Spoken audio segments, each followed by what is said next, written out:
rajim. Bismillahirrahmanirrahim. Alhamdulillahi rabbil alamin. Ar-Rahmanir-Rahim. Maliki yaumiddin. Iyyaka na'budu wa iyyaka nasta'in. Ihdinas siratal mustaqim. Siratal ladzina an'amta 'alaihim ghairil maghdubi 'alaihim waladdallin. Shadaqallahul azim. Yang pertama, saya akan menjelaskan mengenai agama. Secara bahasa, agama berasal dari bahasa Sanskerta, yaitu dari kata a yang berarti tidak dan gama yang berarti kacau. Jadi, agama berarti tidak kacau atau teratur. Maka dapat diartikan agama merupakan jalan atau suatu peraturan yang bertujuan untuk membimbing manusia mencapai kehidupan yang baik sesuai dengan jalan Tuhan. Sementara dalam bahasa Inggris, agama disebut religion, berasal dari bahasa Latin relegere, berarti mengikat kembali, yang kemudian dalam bahasa Indonesia itu kita kenal dengan kata religi. Maka makna agama erat kaitannya dengan sistem yang menunjukkan hubungan yang sangat terikat antara manusia dengan Tuhannya. Agama dalam bahasa Arab disebut dengan kata adin. Dalam Al-Quran, kata din digunakan untuk semua jenis agama dan kepercayaan kepada Tuhan. Nah, itu tuh ada hubungan yang sempurna pada esensinya, yang diantaranya itu bermakna kewenangan, kepemilikan, dan tindakan, menaati atau patuh, metode, dan jalan khusus. Sedangkan secara istilah, pengertian agama di kalangan para ahli itu berbeda-beda. Kalau di kalangan ulama Islam, ada dari Abdullah Daras itu mengatakan agama adalah undang-undang ketuhanan yang berfungsi untuk menuntun orang-orang yang berakal sehat untuk memilih kebaikan di dunia dan keberuntungan di akhirat. Ada juga dari Ar-Raghib Al-Asfahani yang mengatakan kalau agama itu nama bagi apa yang telah disyariatkan Allah kepada para hambanya melalui para nabi agar mereka bisa mencapai kedekatan dengan Allah. Nah, kalau ada juga dari kalangan ilmuwan barat, dari Cicero dalam buku tentang undang-undang berkata, agama adalah hubungan yang dibina manusia dengan Tuhan. Nah, selanjutnya itu ada dari Taylor dalam buku Peradaban Masyarakat Primitif berkata kalau agama adalah percaya kepada hal-hal yang bersifat spiritual. Maka dari semuanya itu mengandung unsur-unsur penting, ada 4, yaitu tentang pengakuan kekuatan gaib, keyakinan, emosional, dan juga tingkah laku. Selanjutnya itu ada penjelasan mengenai Islam. Nama agama Islam sendiri itu merupakan istilah yang menunjukkan sikap dan sifat pemeluknya terhadap Allah Subhanahu wa Ta'ala. Nama Islam ini tuh bukan lahir karena pemberian dari seseorang atau ya sekelompok masyarakat gitu, tapi berasal langsung dari Sang Pencipta, yaitu Allah. Nah, dalam Al-Quran sendiri itu kata Islam sebagai agama disebutkan dalam surat Al-Maidah ayat 3 yang berarti, pada hari ini telah kusempurnakan untuk kamu agamamu dan telah kucukupkan kepadamu nikmatku dan telah kuridhoi Islam itu jadi agama bagimu. Nah, sedangkan Islam dalam bahasa Arab berarti taat, tunduk, patuh, atau berserah diri kepada Allah Subhanahu wa Ta'ala. Maka makna Islam adalah menundukkan diri kepada Allah dan taat kepadanya dengan mentauhidkannya, memurnikan amalan hanya untuknya, menaati perintah-perintahnya, dan yang pasti meninggalkan atau menjauhi larangan-larangannya. Nah, mesti kita itu mesti memahami Islam. Nah, salah satu caranya itu dengan mengenal Allah, dan ya bisa dilihat lah gitu dengan perbandingan sesembahan agama-agama lain. Juga kita bisa mempelajari kitab kitab kita itu kan Al-Quran, dan membandingkannya dengan kitab-kitab Samawi atau yang bisa disebut kitab-kitab Samawi gitu, bagaimana Islam itu. Nah, terus kita juga bisa dengan mempelajari kepribadian Nabi Muhammad SAW, begitu pula dengan kebangkitannya, dan dari tokoh-tokoh besar yang ada dalam sejarah juga gitu bisa dilihat. Nah, terus juga bisa dengan mempelajari tokoh-tokoh terkemuka, jadi mengetahui gitu bagaimana, dan bisa kita lihat perbandingannya dengan tokoh-tokoh utama di agama maupun aliran-aliran pemikiran lain. Jadi semua kegiatan kita itu pasti kan selalu ada relevansinya dengan Islam, mulai dari cara kita bertingkah, bagaimana cara kita terhadap sesama atau beribadah, bahkan dari cara kita berpakaian sekalipun gitu, ada semuanya dijelaskan dalam Islam.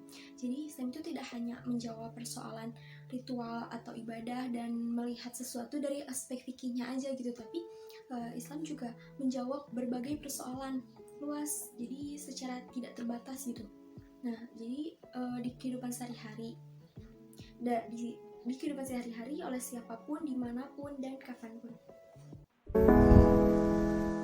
Selanjutnya itu mengenai Al-Quran. Secara bahasa, Al-Quran berasal dari kata Qara'a yang berarti mengumpulkan atau menghimpun. Al-Quran paling umum diartikan sebagai bacaan atau tilawah.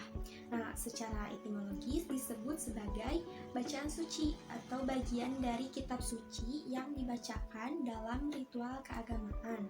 Sedangkan secara terminologis, Al-Quran adalah kalam Allah yang merupakan mukjizat diturunkan atau diwahyukan kepada Nabi Muhammad SAW melalui malaikat Jibril, terus diriwayatkan atau ditransmisikan secara mutawatir sebagai pedoman hidup manusia yang menjamin kebahagiaan di dunia maupun di akhirat. Nah, terus Al-Quran juga menjadi media untuk bertakorub atau ibadah kepada Allah dengan membacanya. Lalu ada pokok-pokok kandungan Al-Quran. Nah, yang pertama itu ada akidah atau sistem keyakinan yang mengakar pada kebenaran mutlak tentang pokok-pokok keimanan dan melahirkan cara pandang yang benar tentang segala hal dengan menempatkan Allah sebagai satu-satunya sentral. Lalu pokok itu diantaranya keesaan Allah, Nabi Muhammad sebagai Rasul terakhir, terus percaya adanya malaikat, Rasul, kitab, lalu Al-Quran itu sebagai sumber kebenaran, dan yang terakhir itu percaya adanya hari kiamat. Nah, yang kedua ada ibadah atau mengabdi, tata cara hubungan manusia dengan Tuhannya, yang diantaranya itu ada sholat, saum, zakat, haji. Nah, yang ketiga ada muamalah atau tata cara hubungan sesama manusia gitu. Jadi agar tidak terjadi persengketaan atau percekcokan. Yang keempat ada pola perilaku manusia, baik yang lahir maupun batin. Nah, akhlak ini itu kalau yang baik itu kayak malu, sabar, tawakal, cinta pada kebaikan, sayang menyayangi, jujur, hemat, dermawan, tawaduk, konakah, dan lain sebagainya. Yang kelima ada hukum, yang keenam ada kisah umat-umat Nabi terdahulu, dan yang ketujuh ada dasar-dasar ilmu pengetahuan tentang alam.